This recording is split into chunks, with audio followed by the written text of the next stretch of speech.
A celebrity dies, a royal is born, a war is declared. The mainstream media reports these things solemnly, courting respectability and the trust of authorities. Only a small number of publications can be trusted to pop the bubble with juvenile contempt. In the UK, the standard bearer is Private Eye. In France, the role is taken up by Le Canard Enchaîné. And in the United States, the job falls to The Onion. These publications are thriving amid a general crisis for all established media, particularly print media. Why? Because, as we'll see, satirical publications have a license to tell the truth, and often use it. Le Canard Enchaîné literally means the chained duck. It derives its name from the old radical newspaper L'Homme Enchaîné, the man in chains. Canard, though, is ambiguous. It can mean duck, but it also slang for paper. And of course, a term for prurient gossip. Le Canard is a chained duck, a bound paper, or a suppressed rumour. Founded in 1915 as France is at war, Le Canard aimed to publish stories that the authorities didn't want aired. It was disrespectful of all authority, Parliament, church, the courts, business, the military. Indeed, there was initially a radical impulse behind Le Canard, with many socialists and communists involved. Today, it has no political affiliation other than a commitment to French republicanism and secularism. Today, under long-standing executive editor Claude Angeli, it is one of France's most successful publications. In 2010, when Nicolas Sarkozy was still in office and the target of much of the paper's scorn, it reportedly had 69,000 subscribers, printed 700,000 copies a week, and raked in 4.9 million euros in profit. It typically blends high-quality investigative journalism with malicious cartoons and parody columns, such as Le Journal de Carla B, supposedly written by the wife of Sarkozy during his presidency. Over the years, it has sometimes been targeted by the authorities. In 1972, the paper exposed the Prime Minister for tax evasion. The following year, the Directorate of Territorial Surveillance, France's domestic intelligence agency, was found to have sent agents into Le Canard's office disguised as plumbers in order to plant a bug. The plot was rumbled. Le Canard had built up a network of very reliable informants, and it printed the names of the spies involved. A government minister was forced to resign. In a polity rife with corruption and official brutality, and where the mainstream press stays too close to elected governments, Le Canard cheerfully undermines them. Often, its stories are decidedly inconvenient to core interests of the French state. During the Arab Spring, for example, it disclosed how the foreign minister was close to the Ben Ali regime in Tunisia and had been offering material support to the dictatorship to suppress the uprising. The minister had to resign. One case where the paper's anti-clericalism conflicted with its commitment to free speech was during the so-called Danish cartoons controversy, in which a right-wing Danish newspaper commissioned a series of cartoons representing Islam in a derogatory way. One of Le Canard's cartoonists responded with his own satirical sketch. In the image, a newspaper editor said to a cartoonist, "Your cartoon of Muhammad who is doing this thing with a camel. I don't know." The cartoonist retorts, "Censor, coward, traitor." This suggested that cries of censorship were being used to justify the perpetuation of vulgar, racist stereotypes. Le Canard censored it. The paper's success comes in spite of its reluctance to adapt to the digital age. It continues to insist that its primary medium is paper and ink, not its mostly empty website. With other newspapers like Le Monde or Le Figaro seeing their circulation plummet, Le Canard's success proves that technology is only one of the reasons why people are abandoning the old media. Le Canard's biggest advantage is its business model. It does not have a corporate ownership structure, being privately owned by directors and employees. It also runs no ads, generating all revenue from sales. It is free, in a way that the mass media are not, to tell the truth. And that is why readers are abandoning the big daily press and flocking to a satirical weekly. Private Eye, the Eye as is known to his readers, was launched by the humorist Peter Cook in 1961 as part of the satire boom. The pioneers of this new satire were not radicals. Often they were home counties Tories or consensual liberals. Yet, out of their hatred of pretension and their sense of absurdity, they dealt decisive blows against the culture of deference. They mainstreamed irony. And this is what Private Eye is about. In many ways, the magazine is conservative in its values.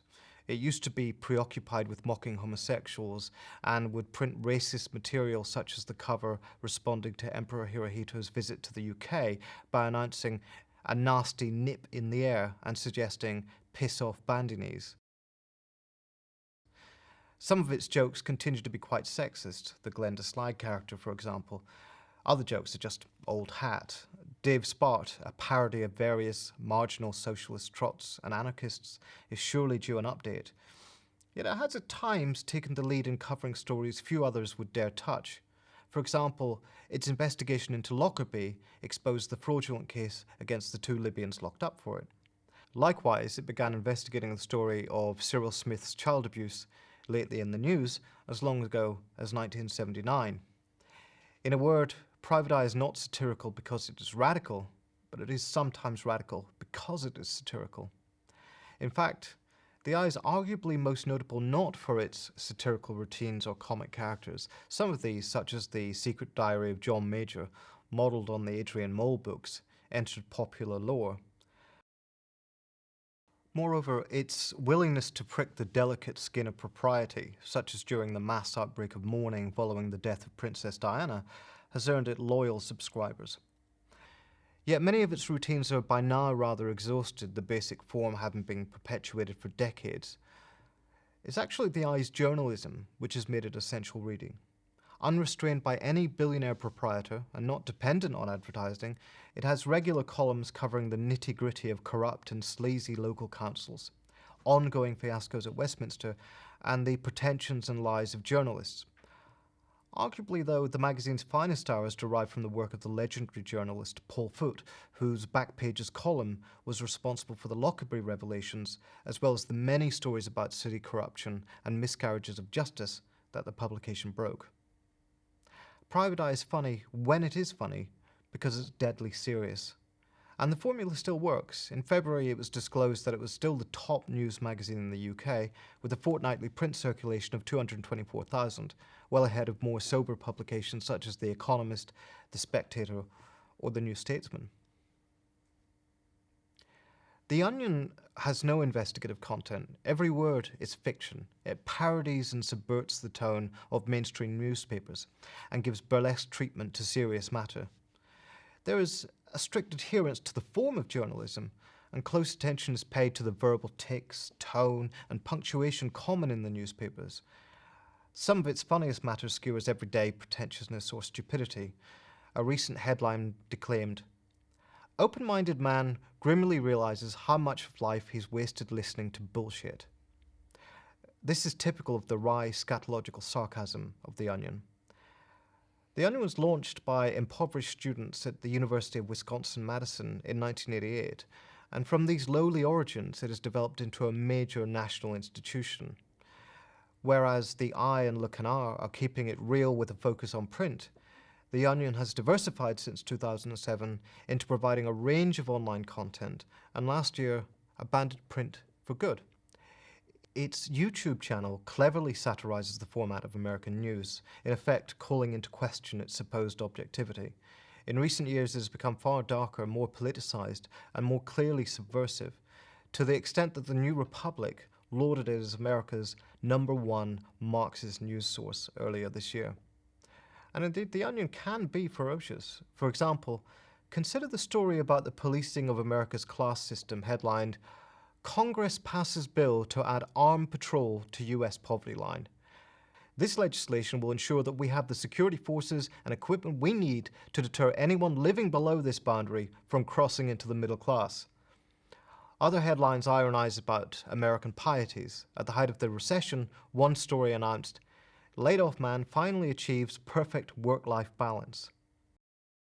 It also runs a satirical pop culture site called AV Club and a parody viral content site called Clickhole, whose recent stories include one headlined, "Heartwarming. This cop cares so much for the people in his town that he doesn't kill them. These people have given me so much," the cop says. "Not murdering them is my way of saying thank you."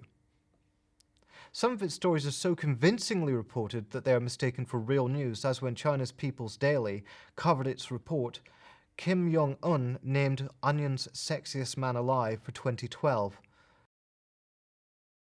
The Onion will never break a news story, but its fictitious universe allows it to tell harsh truths that would never make the New York Times.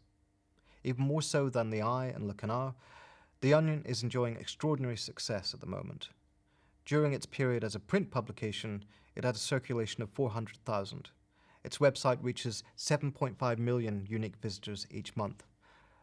But of course, The Onion is driven by profit, and most of that profit comes from channeling the zeitgeist of the internet. As such, its radicalism is precarious and market-led. Yet, even if the American mood shifts and The Onion turns to lighter, more politically innocuous fare, given the competition, it could still be true to its slogan, America's finest news source.